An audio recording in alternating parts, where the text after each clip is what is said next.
ಅಪ್ಪ ಗಣೇಶ ನಿನ್ನೆ ನಂಬ್ಕೊಂಡ್ ಬಂದಿದ್ದೇನಪ್ಪ. ಯಾರೇ ಯೂಟ್ಯೂಬ್ ಓಪನ್ ಮಾಡಿದ್ರು ನನ್ನ ಚಾನಲೇ ಬರಂಗ್ ಮಾಡಪ್ಪ. ಈ ಒಂದು ಕಾರ್ಯಕ್ರಮವು ಕೇವಲ ಮನೋರಂಜನೆಯದಾಗಿದ್ದು ಯಾರ ಮನಸ್ಸನ್ನು ನೋಯಿಸುವ ಉದ್ದೇಶದಿಂದಲ್ಲ. ಈ ನಮ್ಮ ಚಾನಲ್ಗೆ ಸಬ್ಸ್ಕ್ರೈಬ್ ಮಾಡಿಕೊಳ್ಳುವ ಮೂಲಕ ನಿಮ್ಮ ಪ್ರೋತ್ಸಾಹವನ್ನು ನಮಗೆ ನೀಡಿ. ಇನ್ನು ಜೈಲು ಪಾಲಾದ್ರೂ ಕೂಡ ಬುದ್ಧಿ ಬಂದಿರಂಗೆ ಕಾಣ್ತಾ ಇಲ್ಲ. ಜೈಲು ಸೇರಿದ್ರು ಕೂಡ ದುರಹಂಕಾರ ಕಡಿಮೆ ಆಗಿಲ್ಲ. ಜಟ್ಟಿ ಮಣ್ಣಾದ್ರೂ ಕೂಡ ಮೀಸೆ ಮಣ್ಣಾಗಲಿಲ್ಲ ಅನ್ನೋ ರೀತಿಯಲ್ಲಿ ಈಗ ಜಟ್ಟಿಗಳು ಒಂದೊಂದು ರೀತಿಯಾಗಿ ಆಡ್ತಾರಲ್ವಾ, ಹಂಗ ಆಗೋಗಿದೆ ಈಗ ಕಥೆ. ಯಾವ ರೀತಿಯಾಗಿ ಸಂದೇಶ ಕೊಡ್ತಿದ್ದಾರೆ ಶ್ರೀಪಾದ್? ಇದ್ದಿದ್ದಂಗೆ ಹೇಳಿದ್ರೆ ಎದ್ದು ಬಂದು ಎದೆ ಗೊತ್ತಿದ್ದಂತೆ ಅನ್ನುವಂತ ಒಂದು ಗಾದೆ ಮಾತಿದೆ. ಬಹುಶಃ ಆ ರೀತಿಯ ಅನುಭವ ಏನಾದ್ರೂ ದರ್ಶನ್ಗೆ ಆಯ್ತಾ? ದರ್ಶನ್ ಬಳ್ಳಾರಿ ಜೈಲು ಸೇರಿದರೂ ಅಹಂಕಾರ ಕಡಿಮೆ ಆಗಲಿಲ್ಲ.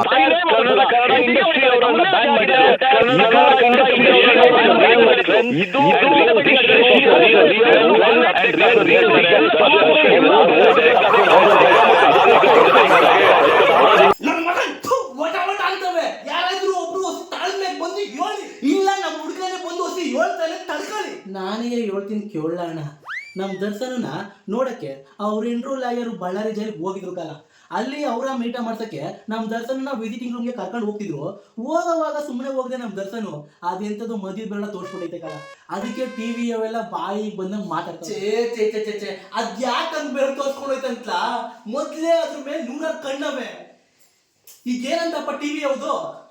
ದರ್ಶನ್ ಮಿಡ್ಲ್ ಫಿಂಗರ್ ತೋರಿಸಿದ್ದು ಯಾರಿಗೆ? ದರ್ಶನನು ಹಂಗೆ ಬೆರಳ ತೋರಿಸಿದ್ದು ಯಾರಿಗೆ ಅಂತ ಅವಕ್ಕೆ ಗೊತ್ತು ಕಾಲ. ಅವೇ ಹೇಳ್ತಾವ್ ಕೇಳು. ಮಾಧ್ಯಮಗಳನ್ನ ನೋಡಿ ಅಸಹ್ಯಕರವಾಗಿ ಬೆರಳು ತೋರಿಸಿದ್ದಾರೆ ದರ್ಶನ್. ಅದಕ್ಕೆ ಈಗ ಅನ್ಸುಟ್ಟು ಬೆಕ್ಕಾಡ್ದಂಗ್ ಆಡ್ತವೆ. ಈ ದಿಮಾಕೆ ನಿಮಗೆ? ಅಯ್ಯ ನಿನ್ ಯಾರಲ್ಲ ಹುಡುಗಿ ದೇವತರ ಅವಳೆ ಒಂದ್ ಮಣ ಮೇಕಪ್ ಮಾಡಿ. ಈ ದಿಮಾಕೆ ನಿಮಗೆ ಕೊಲೆ ಆರೋಪ ಹೊರಕ್ಕೂ ಕಾರಣ, ಹೊತ್ತಿರೋದಕ್ಕೂ ಕಾರಣ. ಅಯ್ಯೋ ಇದು ಯಾವ ಸ್ಕೂಲಲ್ಲಿ ಅಂತ ಓದಿದ್ದು. ಈಗಾಗಲೇ ಆರೋಪವ ಗೊತ್ತಾಗದೆ ಅಂತ ಇವಳೇ ಡಿಸೈಡ್ ಮಾಡ್ಕೊಂಡು ಡೋಳುದು. ಮತ್ತೆ ತಿನ್ಕೊಂಡು ಆರೋಪ ಹೊರಪು ಅಂತವು ಸೇರಿಸ್ತಾವಳೆ. ಇದು ಯಾವ ಕನ್ನಡ ತಾಯಿ? ಅದು ಅವನ ಭಾಷೆ ಮಾತಾಡಿದ್ದ ಅದೊಂದು ಭಾಷೆ ಇಲ್ಲ. ಮಾಮನ್ ಪಿಂಡ ಯಾವ ಬೋಳಿ ಮಗನಿಗೆ ಅರ್ಥವಾಗುತ್ತದು?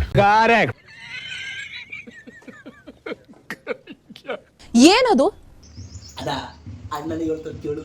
ಅನೇಕರಿಗೆ ಇದೇನದು ಅಂತ ಅನಿಸ್ಬೋದು, ಬಟ್ ಅದೊಂದು ಅಶ್ಲೀಲವಾದ ಚಿಹ್ನೆ. ಅಶ್ಲೀಲ, ವಲ್ಗರ್ ಸೈನ್ ಅದು. ಅರ್ಥ ಆಯ್ತಾ ಈಗಾದ್ರೂ? ಇಷ್ಟೋ ತನಕ ಅದೇನು ಅಂತ ಗೊತ್ತಿಲ್ಲದೆ ಬಾಯಿ ಕಿತ್ತೋಗ ತರ ಮಾತಾಡ್ತಿದ್ದ. ನಾನು ತೋರ್ಸಲ್ಲ, ಇನ್ನೊಂದ್ಸತಿ ತೋರ್ಸಲ್ಲ, ಹೇಳ್ತಾನೇ ಇರು ಅಂತ ಹೇಳ್ದೆ ತಾನೆ. ಆದ್ರೆ ನಾನು ಸ್ಟಾರ್ ಸ್ಟಾರ್ ಸ್ಟಾರ್ ಸ್ಟಾರ್ ಅಂತೀನಿ. ಯಾಕಂದ್ರೆ ನಾನು ಅವ್ರ ತರ ಹೊಲ್ಸಲ್ಲ. ಹೇಳಪ್ಪ ಯಾಕ ನೀನ್ ಏನಂತಾರು ಕರಿ, ಆದ್ರೆ ಯಾವ್ದನ್ ಕರಿತಿದೀನಿ ಅಂತ ಹೇಳ್ಬಿಟ್ಟು ಕರಿ. ಮನೇಲಿ ವಯಸ್ಸಿಗೆ ಬಂದಿರೋ ಹುಡುಗರವ್ರೆ.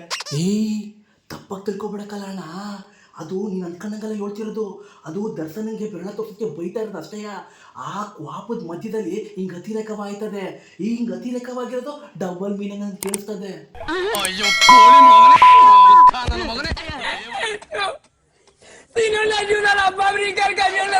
ನಮ್ಮ ದರ್ಶನ ತಾನು ಯಾಕ್ಲಂಗ್ ಬೆರಳ ತೋರಿಸ್ಬೇಕಾಗಿತ್ತು? ಅದೇ ಸರಿಯೇ?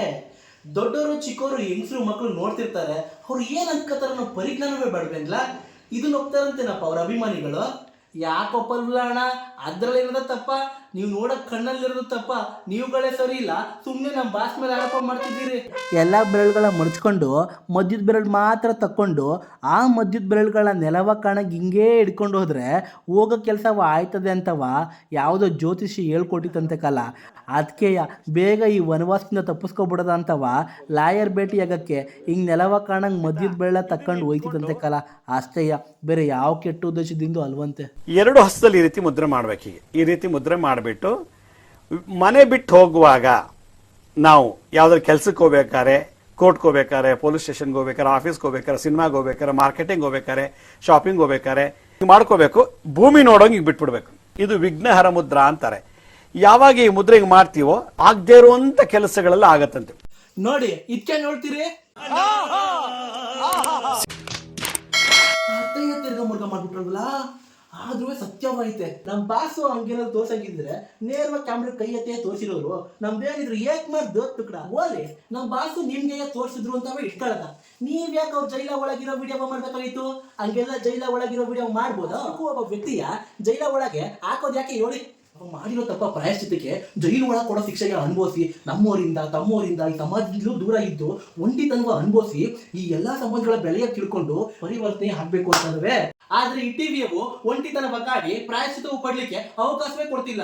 ಕುಂತ್ರು ನಿಂತ್ರು ತಿಂದ್ರು ಆಚು ಬಂದ್ರು ಕ್ಯಾಮ್ರಾವ ಇಡಿ ವಿಡಿಯೋವ ಮಾಡುವಂತ ವಿಡಿಯೋ ಮಾಡ್ತಾ ಇದ್ರೆ ಒಂಟಿತನ ಎಲ್ಲಿಂದ ಕಾಡ್ತದೆ, ಪ್ರಾಯಶ್ಚಿತ ಎಲ್ಲಿಂದ ಬರ್ತದೆ ಹೇಳು? ಬಾಸ್ ಎದ್ದಿತ್ತವಿಂದು ಮಲಗೋ ತನಕ ಕೂತಿದ್ದು ನಿಂತಿದ್ದು ತಿಂದಿದ್ದು ಕೊನೆಗೆ ಯಾವ್ದ್ರ ಮೇಲೆ ಹೋಗಿದ್ದು ಅಂತಲೂ ವಿಡಿಯೋ ಮಾಡಾಕ್ತಾರೆ. ನಮ್ ಬಾಸ್ ವಿಷಯ ಇಲ್ದಿದ್ರೆ ಇವ್ರ ಕೆಲಸನೇ ಇಲ್ಲ ಅನ್ನಂಗ್ ಆಗ್ಬಿಟ್ಟದೆ.